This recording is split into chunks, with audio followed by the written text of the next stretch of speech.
할렐루야.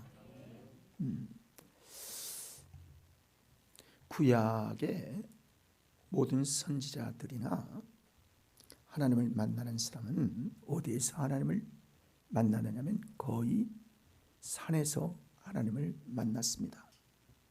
그래서 산의 거룩한 곳을 하나님께서 예비하시고 그곳에 하나님께서 임재하셔서 그곳에서 하나님을 만나게 되었고, 그 산을 통하여 하나님이 인간을 하나님의 역사를 이루시는 장소로 사용하셨던 구약의 역사를 성전이 지어지기 전에 볼 수 있게 되어집니다. 모세는 아라랏 산에 오랫동안 머물면서 방주를 지으며 하나님의 은혜를 힘입게 되었고, 그곳에서 인생의 재창조의 역사를 하나님께로부터 만나게 되었던 것입니다. 또 아브라함은 모리아산에 올라 하나님께서 함께 하신 여호와 이레의 역사의 하나님을 경험하게 됩니다. 그리고 엘리야는 갈멜산에 올라가서 하나님의 불이 임하는 그 능력을 체험하게 되어서 하나님의 살아계심이 이 땅 위에 나타날 역사를 그곳에서 깨닫게 되어지죠. 이와 같이 이스라엘 백성들은 하나님을 만나고 싶을 때, 그리고 하나님의 음성을 듣기 위해서 하나님의 거룩한 산에 올랐고, 하나님께서는 그곳을 구별하여 하나님의 백성들을 만나 주심으로 하나님의 뜻을 밝혀 나가시는 역사를 보게 됩니다. 모세가 호렙산에 올라갔을 때에 하나님은 불 가운데서 그를 부르시고 말씀하기를, 출애굽기 3장 5절에 이렇게 말씀을 합니다. 하나님이 같이 읽어봅니다. 하나님이 이르시되 이리로 가까이 오지 말라. 내가 선 곳은 거룩한 땅이니 내 발에서 신을 벗으라. 거룩한 땅에서 하나님이 모세를 부르시고 가까이 오자, 이곳은 거룩한 땅이니 내 신을 벗으라. 그러니까 하나님을 만나기 위하여 부르신 하나님께서는 다시 한번 재차 내가 나를 만나기 원하면 때 묻은 신을 벗고 다시 한번 하나님의 만날 준비를 하는 이 은혜가 있기를 하나님은 원하셨던 것입니다. 그래서 세상에서 하나님을 만나기 위해서 하나님께 나오는 사람들은 구별되어서 하나님의 은혜로 우리가 구원받아 하나님의 전에 나오지만, 하나님 앞에 나올 때에는 우리 마음속에 부정한 것, 거룩되지 못한 것, 그리고 하나님이 기뻐하시는 뜻을 다시 한번 힘입기 위해서 우리를 구별하여 우리 자신을 하나님께 드리는 온전한 성결의 삶을 통해서 하나님을 만날 수 있도록 인도하시는 하나님의 역사를 그곳에서 발견하게 되어집니다.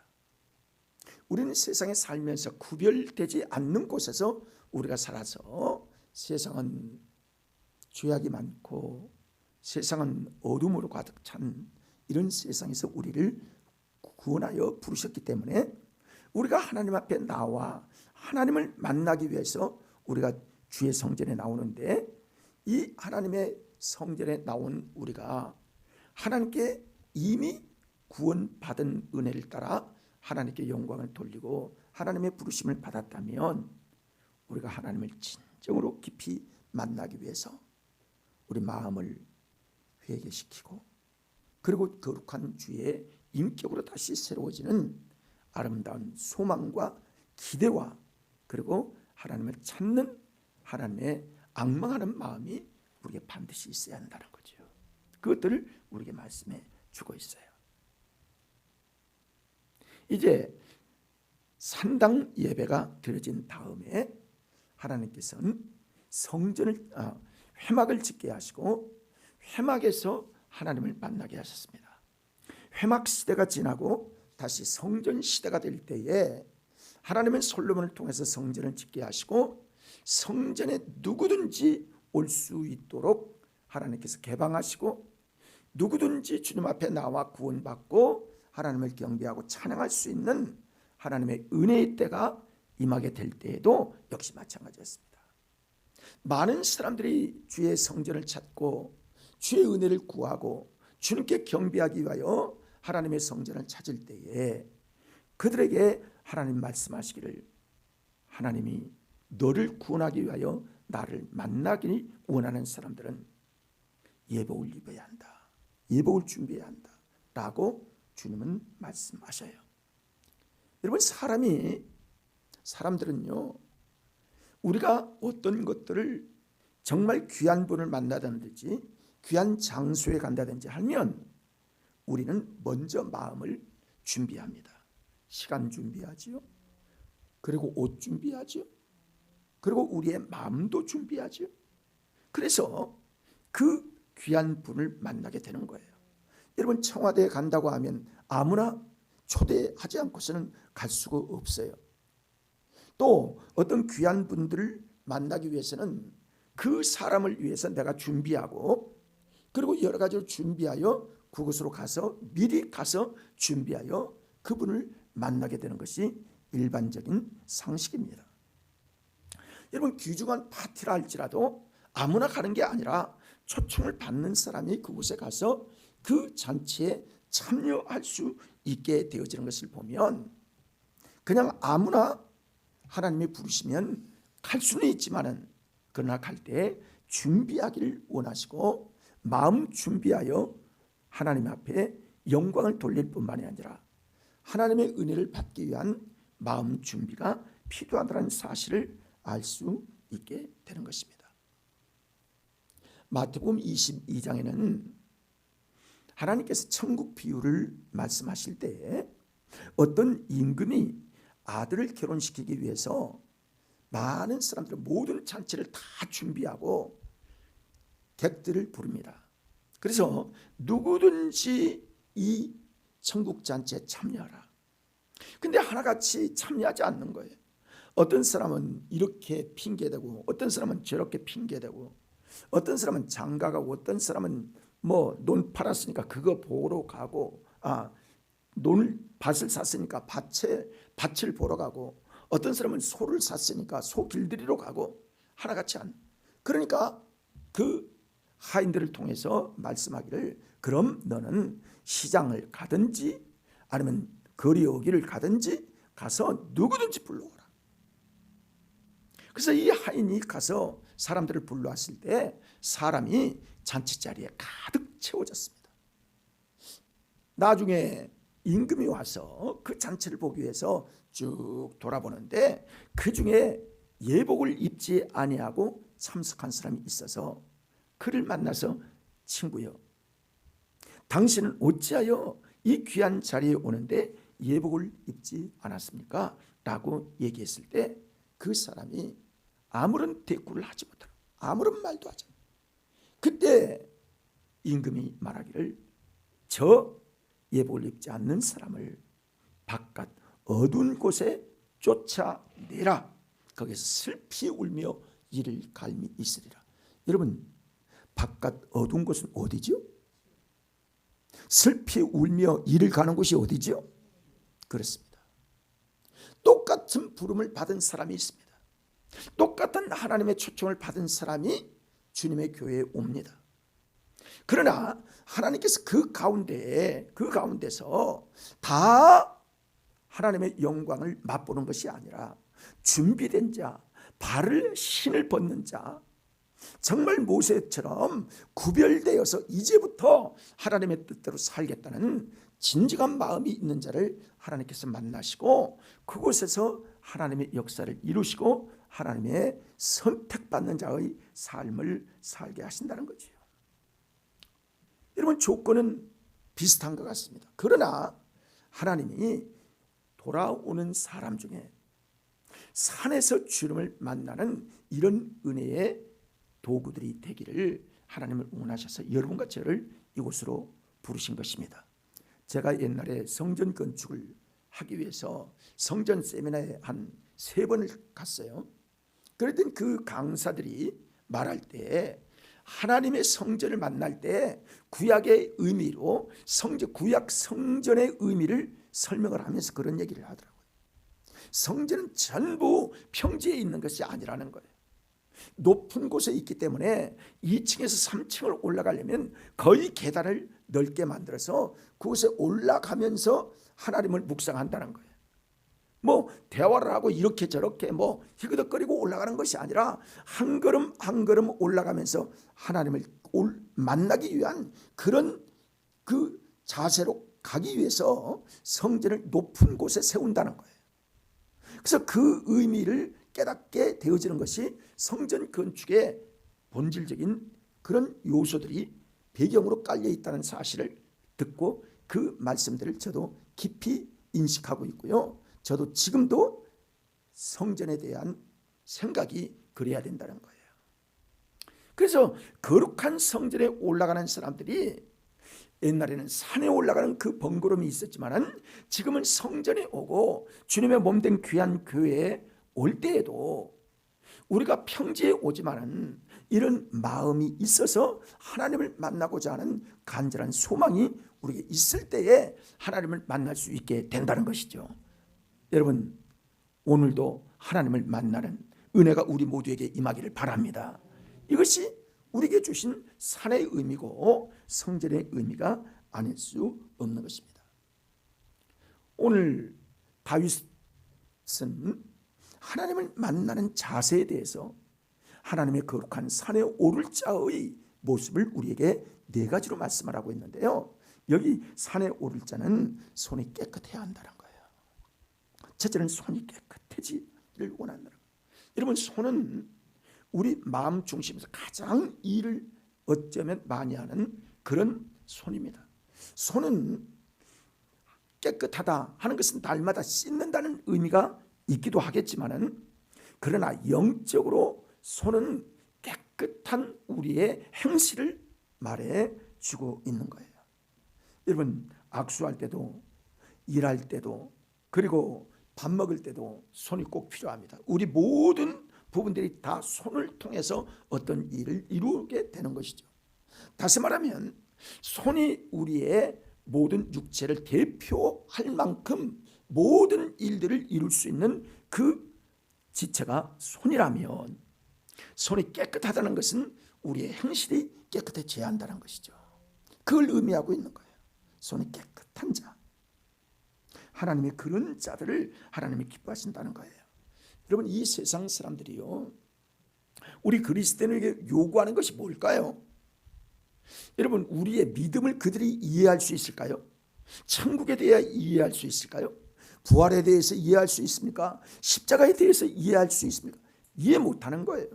믿지 못하는 거예요. 그러나 그들이 우리에게 보는 것은 정직한 영, 깨끗한 사람, 그리고 하나님 앞에 올바른 사람, 이 도덕적인 기준으로 우리를 보는 겁니다.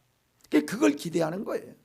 그러니까 우리가 믿음도 중요하고 하나님의 은혜가 우리에게 귀하기 때문에 우리를 구원받은 이 은혜가 있지만 세상에 빛이 되기 위해서는 하나님께서 우리에게 주신 이 마음속에 하나님의 깨끗한 영으로 말미암아 손이 깨끗한 삶을 살기를 하나님이 원하신다는 거예요. 그 사람을 통해서 하나님이 만나 주신다는 것들을 말씀해 주고 있습니다. 여러분, 좋은 믿음이 뭘까요? 야고보서 2장 26절 우리가 잘 아는 말씀인데요. 띄워보세요. 읽어볼까요? 영혼 없는 몸이 죽은 것 같이 행함이 없는 믿음은 죽은 것이니라. 여러분, 죽은 것이 무슨 의미가 있겠습니까?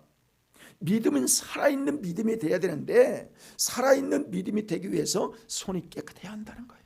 도덕적인 기준으로 봐서 여러분, 세상 사람들보다는 우리가 그리스도인들이 도덕적으로 우월하다는 사실은 누구나 잘 아는 겁니다. 그러나 하나님이 보시기에 정직한 영, 하나님이 보시기에 깨끗한 삶, 하나님의 기준으로 볼 때 하나님의 말씀에서 올바른 믿음의 삶, 죄악을 멀리하고 하나님 앞에 신앙의 깊이를 가질 수 있는 그런 믿음의 표현이 손을 통해서 나타나게 되는 것들을 말씀하고 있는 거예요. 여러분, 하나님이 우리를 보실 때 세상 사람들과 비교해서 너 잘한다 이렇게 칭찬하지 않았습니다. 그건 우리의 하나님의 기준이 아니에요. 하나님이 우리를 보실 때에는 말씀에 따라서 네가 어떤 삶을 살아가느냐 이것이 기준이고, 하나님의 말씀에 대한 기준으로 우리가 살아가는 것이 세상보다 내가 더 낫고 몇 퍼센트는 더 낫다 이런 기준으로 살아가는 거 아니라는 거죠. 사랑하는 여러분, 하나님의 말씀이 우리 속에 임재해서 그 말씀에 순종함으로 하나님의 윤리적 차원에 도달할 수 있는 우리의 믿음으로 살아가기를 간절히 원합니다. 여러분, 세상을 심판하실 때 하나님의 기준이 어디 있어요? 세상을 심판한 듯이 우리를 봅니까? 아닙니다. 우리는 하나님의 도덕, 하나님의 말씀, 하나님의 진리로 우리의 손에 행한 대로 갚는다고 하나님 말씀하고 있는 거예요. 다윗은 온전한 신앙인으로서 거룩한 산에 오르기 위해서는 믿음도 반드시 있어야 되고, 그 믿음이 우리의 거룩함으로 나타날 때에 행함이 깨끗한 손으로 되어야 됨을 강조하고 있는 거예요. 여러분, 손을 꾸미기 위해서 돈을 많이 들이는 사람도 있더라고요. 세상 사람들이. 옛날에는 이게 뭐 손톱 하는 게 뭐라 그러지? 무슨 네일? 네일 아트 하는데요. 나는 가격은 모르지만은 꽤 비싸던 것 같아. 해본 사람은 알 거예요. 뭐 손가락 숨길 필요는 없어요. 그런데 그것도 때로는 필요할지 모르지만 하나님께서 우리에게 주신 손을 깨끗이 하라 하는 것은 먼저 우리의 자신을 더러운 것들을 버리고 하나님 앞에 올바른 행실로 살아가기를 원하시고 계시다는 거죠. 사랑하는 여러분, 하나님이 기뻐하는 삶을 삽시다. 그 다음에 마음이 청결한 자를 하나님께서 정직한 자, 청결한 자를 하나님께서 만날 사람으로 말씀하셨어요. 그래서 보면 그렇게 말씀합니다. 마음이 청결하며 그랬어요. 마음이 청결한 자. 여러분, 손이 2차적으로 마음의 생각을 전달하는 기관이라면 원래의 마음, 우리 인간의 모든 육체를 주장하는 마음의 결정에 따라서 1차적인 요소가 마음의 요소로 말미암아 그 마음의 생각대로 손이 움직이고 눈이 움직이고 발이 움직이는 거 아니겠습니까? 그러니까 우리에게 주시는 마음이 정결하다 하는 것은 마음속이 먼저 채워지고 마음이 깨끗해질 때에 깨끗한 행동이 나오고, 마음이 정결할 때에 정결한 어떤 우리의 삶의 변화의 역사가 그 속에서 이루어지는 것들을 보게 되는 것입니다. 마음이 움직여지지 않고서는 마음속에 결정되지 않고서는 손이 움직여지지 않는 것과 같은 이치지요. 마음이 정결케 되지 않으면 행함도 정결함이 나올 수가 없겠지요. 반드시 마음에서 결정이 되기 때문에 그렇습니다. 성도들은 자신의 마음을 스스로, 우리 마음의 중심을 하나님의 말씀 앞에 비춰줘서 말씀 앞에 부끄러움이 없는 그런 믿음으로 살려고 최선을 다하는 우리의 중심이 되어야 합니다. 여러분, 왜 최선을 다하라 할까요? 우리 이 정도면 살만한 것처럼 우리 스스로가 판단할 수 있는데요, 최선을 다하지 않으면 안 되는 것은 세상이 너무 악하기 때문에, 세상은 너무나 어둠으로 가득 찼기 때문에, 세상은 너무 부정과 더러운 것들이 많기 때문에 우리 스스로를 힘쓰고 애쓰지 않으면요 우리를 지킬 수가 없어요. 그러니까 날마다 성령의 도우심을 받아야 되고 예수님의 도움으로 살지 않고서는 세상을 이길 수가 없는 거예요. 그래서 내 마음이 더러워지는 거예요. 그래서 마음이 지켜지지 않으면요 우리 중심, 우리 몸, 우리의 일생이요 더러운 것으로 물들어 버리게 되기 때문에 잠언서 4장 23절의 말씀을 보면 같이 읽어봅니다. 모든 지킬 만한 것 중에 더욱 내 마음을 지키라. 생명의 근원이 이에서 남이니라. 함께 따라합시다. 생명의 근원이 마음속에서부터 시작된다. 그렇다는 거예요. 하나님이 뭘 보세요? 마음 중심을 보신다고 그랬어요. 그러니까 우리 마음이 어떠하냐, 마음 중심이 어떠하냐, 이게 참 중요한 거는 생각 자체를 하지 않는 믿음의 삶을 살기를 하나님은 원하시는 거예요.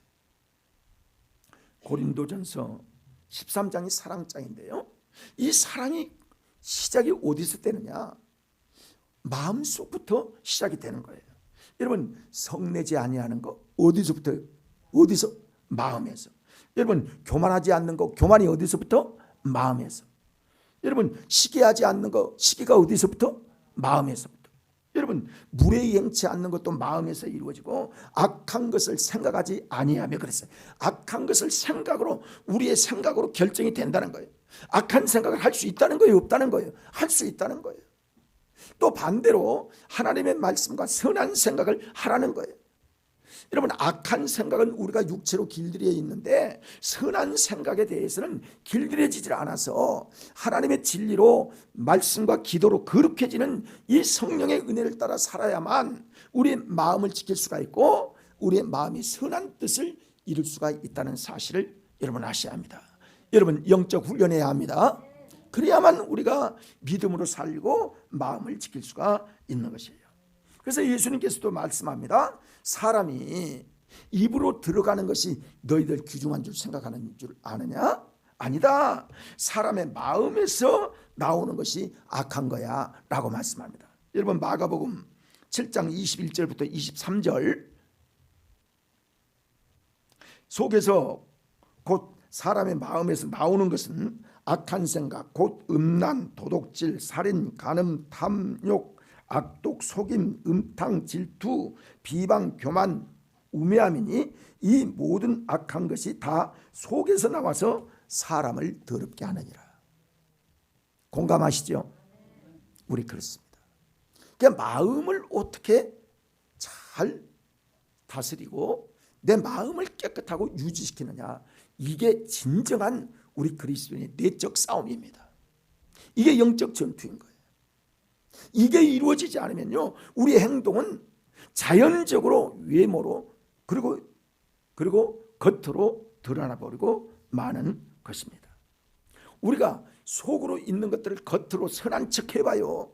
그거 내 스스로를 속이는 거예요. 여러분, 그리스도인들은요, 마음에 정직한 영을 받은 사람들이기 때문에 우리가 겉으로 거짓말하고 자꾸 더러운 것도 행하면서 마음이 거룩한 척하면요, 마음이 불편해서 살 수가 없습니다. 그래서 회개하는 거예요. 그러니까 나를 스스로 속이는 게 마음을 속이는 것과 같다는 것이죠. 겉을 꾸미려 하기보다는 속 마음을 단장하고 속을 꾸미려는 바른 자세가 그리스도의 자세라는 거예요. 하나님 앞에 나오는 사람들이 정결한 마음을 갖고 나와야 주님을 만날 수 있음을 말씀하고 있어요.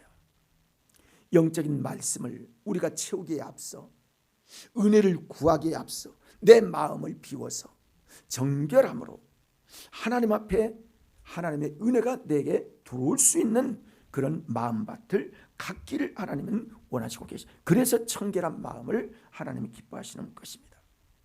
여러분, 엄밀히 말하면요, 우리를 비우지 못하면, 청결함을 이루지 못하면요, 절대로 내 마음이 청결해질 수가 없어요. 다시 말하면 내가 하나님 앞에 내 마음을 회개하고 항상 가난한 심령으로 나를 주님 앞에 맡길 때에 진정으로 우리는 청결한 심령이 되어서 하나님의 영광을 돌려드리게 된다는 거예요.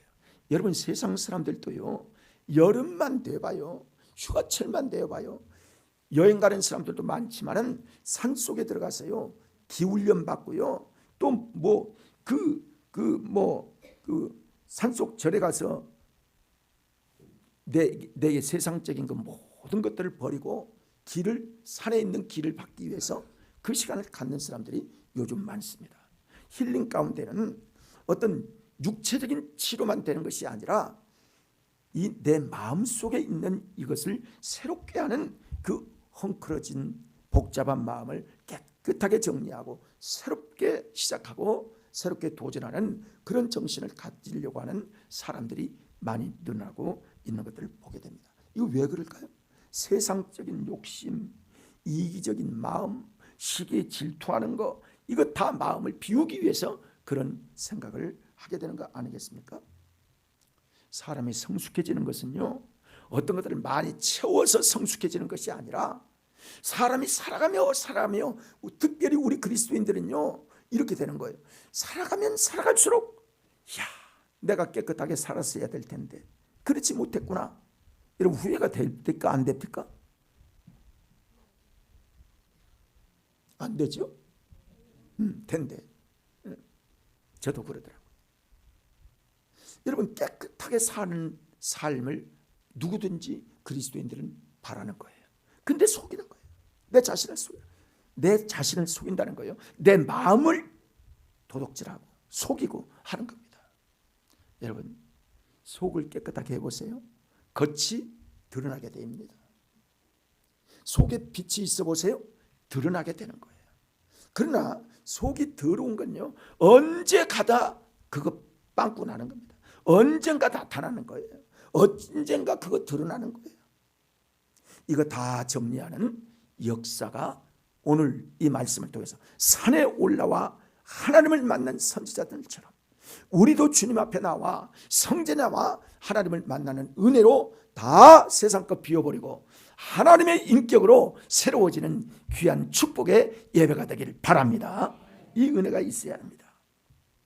그래서 마태복음 5장 8절의 말씀을 보세요. 우리가 잘 아는 말씀이죠. 읽어봅니다. 마음이 청결한 자는 복이 있나니 그들이 하나님을 볼 것이며 그랬습니다. 이런 마태복음 18장 13절로부터 4절의 말씀을 보면 이르시되 시작 이르시되 진실로 너희에게 이르노니 너희가 돌이켜 어린아이와 같이 되지 아니하면 결단코 천국에 들어가지 못하리라. 그러므로 누구든지 이 어린아이와 같이 자기를 낮추는 사람이 천국에서 큰 자니라. 여러분 그렇습니다. 결단코 천국에 들어가지 못할 것은 마음이 어린아이와 같이, 다시 말하면 속임이 없고 정직하고 정결한 이런 마음을 가진 사람이 천국에 합당한 사람인 것을 말씀해 주고 있어요. 그렇습니다. 자, 세 번째로는 뜻을 허탄한 데 두지 아니해야 한다. 허탄한 데 둔다는 것은요 마음이 다른 데로 쏠리는 거예요. 다시 말하면 이스라엘 백성들로 보면요 우상 숭배하는 거예요. 세상 사람들이 이스라엘 백성들도요 그렇습니다. 영혼을 빼앗기는 거예요. 하나님만 섬겨야 되는데 살다 보면 아니 기적도 나타나고 내게 주신 하나님의 은사도 뭐 하나님의 영광도 우리에게 반짝반짝하게 이렇게 이루어질 줄 기대를 했는데 그렇지 않는 거예요. 이게 되다하다 안 될 때도 있는 거예요. 이러면 실망을 하는 거예요. 사람이 그때 믿음을 지켜야 되는데 이 믿음에 대해서 자꾸 회의가 느껴질 때가 있는 거예요. 그러면 다른 생각하는 거예요. 에이 기도해도 소용없고 뭐 이래도 소용없고 나 신앙생활을 몇 년을 했는데 이거 뭐 어떤 표적도 없고 축복도 나타나지 않고 그러니까 마음이 공허해져요. 이게 갈등이 일어나요. 그때부터 여러분 우상숭배, 야 저것도 괜찮을걸, 야 저 사람들 저거에서 잘 됐다는데 이런 미혹을 받게 되고 유혹을 받게 되는 것입니다. 여러분 그런데 거기에 현옥도에 가지만은 어떤 것들을 찾아가지만요 우리 믿음의 마음을 지키고 공허한 마음을 채울 수 있는 것은 하나님밖에 없어요. 하나님의 은혜밖에 없어요. 하나님의 은혜를 사모하고 하나님의 은혜를 따라 살아야만 우리 심령에 기쁨이 오고 감사가 오고요 은혜가 충만해서 세상을 이길 수가 있고 어떤 더러운 것들이나 이길 수 있는 힘이 그 속에서 나타나게 되고 이루어지게 된다는 것을 알아야 합니다. 하나님께로만 채워지는 여러분 되시기를 바랍니다. 하나님의 은혜로 채워야 합니다. 어떤 다른 것들을 찾아가 보세요. 그건 다 심판의 대상밖에는 될 수가 없어요. 여러분 충격적인 이야기는 그리스도인 가운데도요 한 20% 우리 교회는 그런 사람이 없으리라고 나는 기대하는데요 20% 되는 사람들이 무당집을 찾아가고요 점쟁이를 찾아가고 그런다는 거예요. 그리스도인들 가운데 지금도요 예수 믿는 사람들이요 딸 결혼시키고 아들 결혼시키려고 하면요, 사주 보고요, 이사 가려고 할 때 길을 찾고요, 이런 사람이 없는 줄 아세요? 있을 수가 있다는 거예요. 또 그런 데 가보면요, 기독교인들도 환영합니다. 이렇게 써보지고요, 사주팔자는 신앙이 아니라 그것은 과학이고 그것은 그 관상의 통계이지 어떤 신적인 것이 아니라고 미혹을 한다는 거예요. 그런 거 하고 찾아가. 사실 여러분, 점쟁이들이 자기 영혼을 구원받고 자기 일생에 의해서 어떤 자기 스스로가 아주 성공적인 인생, 영적으로 승리하는 인생, 천국 갈 수 있는 인생으로 살아갑니까? 그런 사람 없어요. 자기 스스로도 해결을 못하는 사람들이 바로 점쟁이요, 그 무당이요, 그리고 철학관이에요. 그런데 시간 들이고 돈 들이고 가는 거예요. 영혼을 파는 겁니다. 그러니까 하나님께서 이 삶을 하나님이 원하시지 않는데도 불구하고 이런 허탄한 데 뜻을 두면 하나님의 거룩한 산에 오를 자의 자격이 상실될 수 있음을 말씀해 주고 있는 거예요. 누구든지 오라. 성막은요, 성막은 보면 문이 굉장히 큰 게 상식이에요. 아주 특징이에요. 성막의 문이 활짝 열려요. 누구든지 오라는 거예요.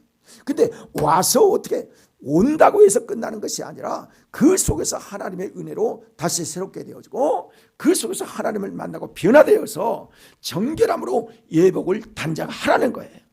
따라합시다. 예복을 단장하자. 그렇습니다. 하나님은 신부를 부르기를 원하시는 거지 아주 이상한 사람들, 그냥 한번 재미로 왔다 갔다 하는 이런 사람을 원치 않으세요.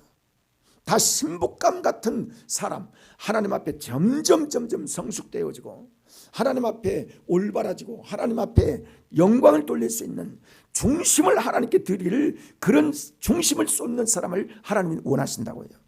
여러분, 하나님이 교회 나와, 너 됐어, 교회 잘 나와, 됐어, 이렇게 합니까? 아닙니다.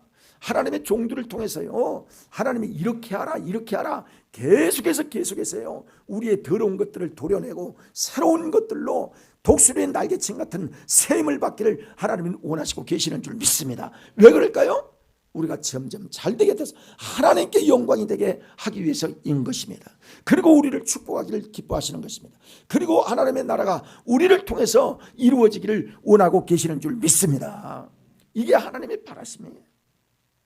허탄한 데 뜻을 두지 마시고 하나님께 온전함을 이루는 믿음의 삶을 우리 살아가기를 원합니다. 뿐만이 아니라 거짓 맹세치 아니하는 자라야 된다. 거짓으로 맹세하는 거, 마음속에 헬라고 했다. 여러분, 거짓 맹세는요, 이거 하나님이 기뻐하지 않습니다. 어떤 경우도 그래서 하나님께 맹세하면 그것이 약속이 된다. 그러니까 너희가 그 언약을 반드시 지켜야 한다. 하나님은 언약의 하나님이시죠. 언약의 하나님이시라는 것은 하나님이 지금도 계속해서 언약을 그의 백성들을 통해서 지켜나가고 계시는 거예요. 그래서 우리가 한쪽인 우리가 지켜나가기를 하나님 원하시는 거예요. 그러니까 이렇게 우리 소를 가운데 척추를 반으로 해서 쫙 가르면요, 양쪽이 똑같이 대칭으로 붙어 있습니다. 이게 벨리트라고 하는 언약이라는 원어의 뜻이에요. 그러면 이쪽이 하나님이 지키시고 이쪽은 내 쪽이 지켜지는 거예요. 그래서 이렇게 해서 이 두 쪽이 같이 서로 이루는 거예요. 그 가운데 피를 빼서 하나님의 언약이 피를 통해서 불로 지나감으로 말미암아 언약식이 이루어졌던 것처럼 하나님은 오늘도 하나님은 변함없이 하나님의 약속을 우리에게 지키십니다. 그런데 우리 인간이 한쪽의 언약을 우리가 지키지 않는 거예요. 그래서 이 언약에서 어긋난 삶을 살기를 원하는 거예요. 그래서 피를 쏟았다는 것은 죽음으로 말미암아 이 언약이 이루어졌다는 사실을 간접적으로 우리에게 상징하고 있는 거거든요. 하나님의 이 언약을 분명히 지키세요. 반드시 지키세요. 여러분, 우리는 이미 언약을 많이 받은 사람들입니다. 하나님의 그 언약을 지키기 위해서 지금도 일하시고, 우리도 끊임없이 하나님의 영광을 위해서 일해가고, 하나님의 영광을 위해서 거룩한 산에 오르는 사람들처럼 거룩함으로 사는 우리의 자신이 하나님의 거룩한 성품을 닮아가고 거룩함에 참여하는 언약의 백성임을 여러분 아셔야 되는 겁니다. 여러분, 그리스도인들의 특징이 뭔 줄 아세요? 약속을 지킨다는 거예요. 그리고 약속을 지키지 않는 건요, 약속을 안 지킬 것은 약속을 하지 않는 거예요. 이게 그리스도인의 특징입니다. 근데 그리스도인이 약속을 하고 어기고 한댔다 말았다 이렇게 하면요, 그 사람이 신뢰할 만한 그런 사람이 되지 않고요, 그리고 그 사람은 세상에서도요 신용 없는 사람이라고 취급을 하는 거예요. 여러분, 지금은 신용사회이기 때문에 은행에서도요 신용을 잘 지키는 사람에게 대출도 해주고 그 사람을 인정해서 카드도 발급해주고 그러지, 신용이 없는 사람 절대로, 여러분 10번을 찾아가도요 대출, 카드, 좋은 혜택을 받을 수가 없어요. 신용사회이기 때문에 그렇습니다. 하물며 하나님 앞에 우리가 약속을 지킨다는 거, 이거 얼마나 귀중한 일이 아닐 수가 없는 것인지요. 여러분, 신앙이 뭐예요? 약속을 지키는 거예요. 여러분, 짐승이 약속이 있습니까? 없는 거예요. 짐승이란 약속이나 어떤 하나님을 경배, 이거 전혀 없는 거예요. 그런데 하나님이 사람에게만 약속을 주시고 특별히 그리스도인들에게만 언약을 주셔서 이 특별한 언약으로 말미암아 하나님과 우리와의 약속이 변함없는 이 약속을 내가 지킬 테니 너희도 약속을 지켜라 말씀하고네. 약속이 세 가지입니다. 하나는 예배 잘 드리라. 자, 따라합시다. 예배 잘 드리자. 두 번째, 순종하자. 그렇습니다. 세 번째는 어떤 말씀을 우리에게 주고 있느냐면요, 우리에게 하나님이 우리에게 너희가 끝까지 믿음을 지키라 그렇게 말씀을 합니다. 끝까지 믿음을 지키라. 이게 하나님의 약속이에요. 그러니까 그게 언약으로 우리에게 주어진 하나님의 은혜지요. 하나님만 섬겨야 되는 거예요. 하나님 다른 걸 섬기면 안 된다는 거예요. 하나님만 끝까지 잘 섬겨야 한다는 거예요. 이게 하나님이 우리에게 언약한 하나님의 말씀입니다. 오늘 성전에 와 하나님을 경배한, 성전의 의미가 건물의 의미가 있고 교회의 의미가 공동체의 의미가 있는데, 이 교회를 다른 의미로 말하면 성도들의 모임, 이걸 교회라고 합니다. 그러니까 그 의미로, 현대적 의미로 교회는 건물이 아니라 믿음의 공동체인데, 이 공동체가 한 건물에 모여서 예배를 드리는 것이 교회의 공동체라고 얘기합니다. 이 공동체에 나올 때 하나님을 만나러 나오고 기대함으로 나와서 하나님의 거룩한 산에 나오는 이 구약의 다윗이 하나님을 만날 때 하나님 앞에 가졌던 그 생각으로 성전에 나오고 교회에 나와서 하나님의 은혜를 구해야 한다는 거예요. 의미는요, 구약에서 더 밝히고 있고 신약에서 그 의미를 재해석해서 우리에게 현대적으로 어떻게 하나님을 섬기고 하나님을 만나느냐에 대한 말씀을 우리에게 주어지고 있는 것입니다. 성도의 삶, 그냥 교회만 왔다가 그냥 가는 것이 성도의 삶이 아니라 그 속에서 하나님을 만나고 하나님께 영광을 돌리고 하나님이 우리에게 주신 진리의 말씀 가운데 다 지키면 더 좋겠지만은 기본적인 것들이 잘 될 때 하나 더 잘 지켜야, 이것도 내가 몰랐네, 이것도 해야지 하고 점점 채워져서 우리 믿음이 성숙되어서 하나님 앞에 잘 연그러지고 하나님 앞에 열매되어지는 귀한 추수의 가을이 되어서 우리 모두 다 하나님께 영광이 되어지고 하나님의 쓰임에 합당한 믿음의 귀한 그릇들이 되기를 주님의 이름으로 부탁합니다. 기도하시겠습니다.